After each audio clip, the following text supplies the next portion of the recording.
Let's take a closer look at football positions explained for the fan or loved one of a young football player. A basic understanding of the football positions will help football fans to better appreciate the game and the duties that each player has on the football field. There are 11 players on the field at one time for a team, whether the team is on offense or defense.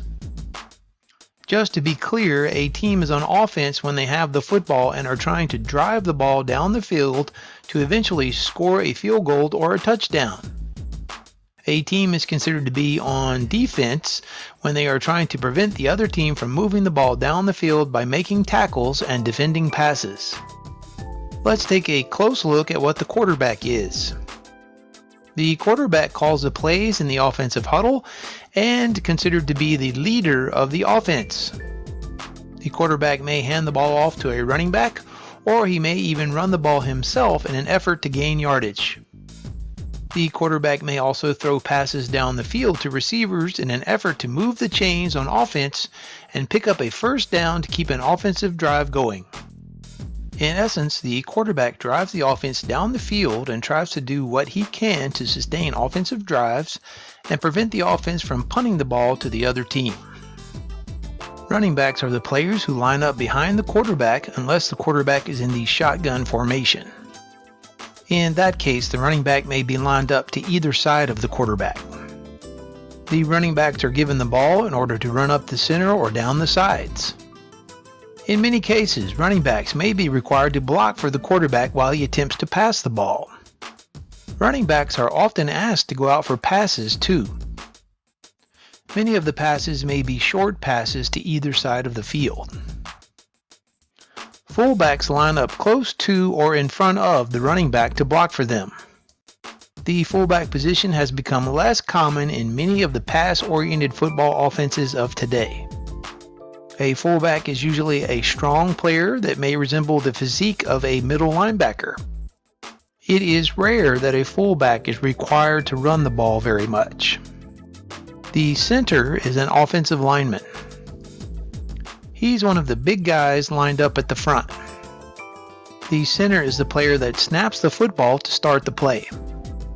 He may snap the ball to the quarterback that is lined up with his hands under the rear end of the center, or the center may be asked to snap the ball a few yards back to the quarterback that is in the shotgun formation for a passing play.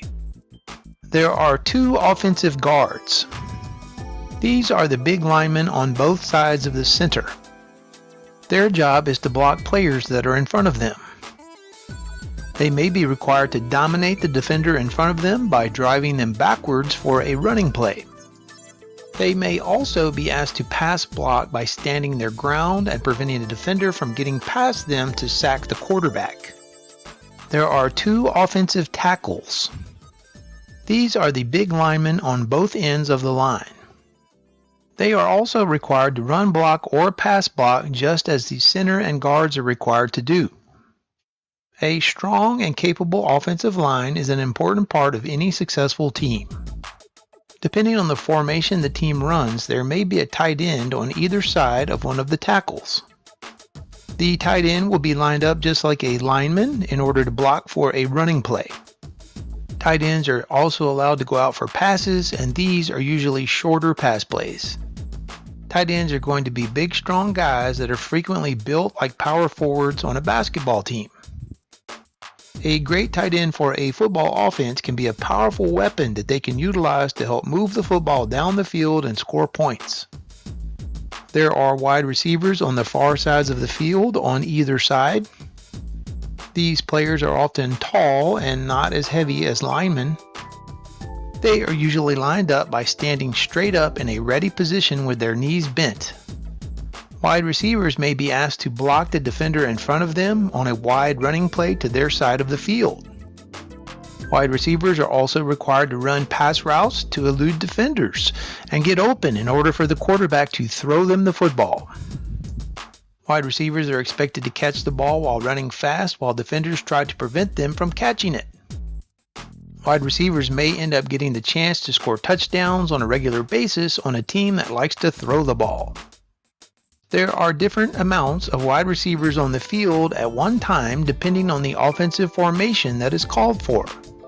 There are offensive formations that may have very few wide receivers, or maybe even 4 or 5 depending on the situation. Let's take a quick look at the defensive positions. Remember that the defense is trying to stop the other team's offense from moving the ball down the field and scoring points. On defense, the goal is to prevent first downs and make the other team punt the ball to your own team. There are 11 players on defense just like there are on offense.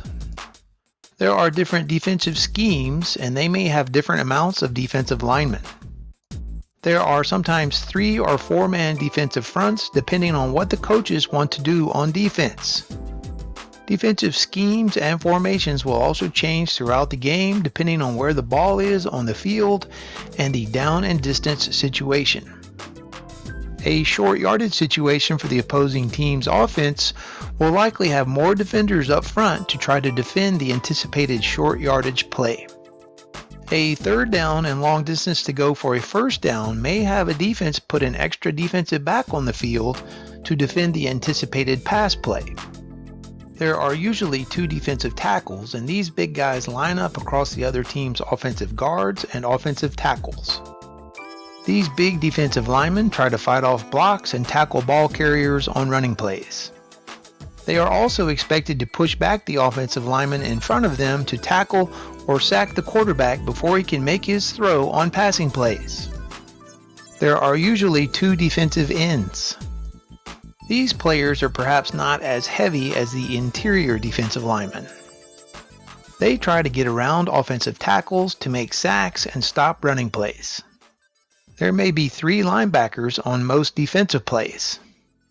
These players are strong players, often similar in build to fullbacks or even a baseball catcher. These defenders are the leaders on defense and relay the defensive play calls to their team on the field. They are expected to fill the running holes and make the tackle on run plays. The linebackers may even be called on to fall back into pass coverage to prevent any short yardage pass plays. The linebackers are lined up on defense a couple of yards behind the defensive lineman in an upright position with their knees bent and ready for action. There are usually 2 cornerbacks. These players are lined up on the far sides of the field closer to each sideline. They are responsible to guard and defend the wide receivers. The cornerbacks should fight off the blocks of the receivers on running plays to make tackles. The cornerback should also run with and defend the receiver to prevent them from getting open to catch a pass. Cornerbacks are often the last chance for a defense to prevent a big play on offense. There are usually 2 safeties on defense. These players are lined up towards the back of the defense. They may be assigned one particular player to defend when they run out for a pass, or the free safety may be assigned to read the quarterback to anticipate where the pass is being thrown in order to help the other defensive backs. The safety may be called on to make a tackle of a running back that broke through the line, or he may be expected to break up a pass and make an interception. When a defense prevents the opponents from gaining 10 yards in 3 plays, the offense may choose to punt the ball to the other team. There are times when an offense may choose to gamble and try to get a first down on the 4th play in order to sustain a drive and not give up the football. This all depends on the particular game situation and where the ball is located on the field, and also how much time is left in the game and what the score of the game currently is. In any case, after this rundown of the football positions, you should now have a better understanding of the football positions explained.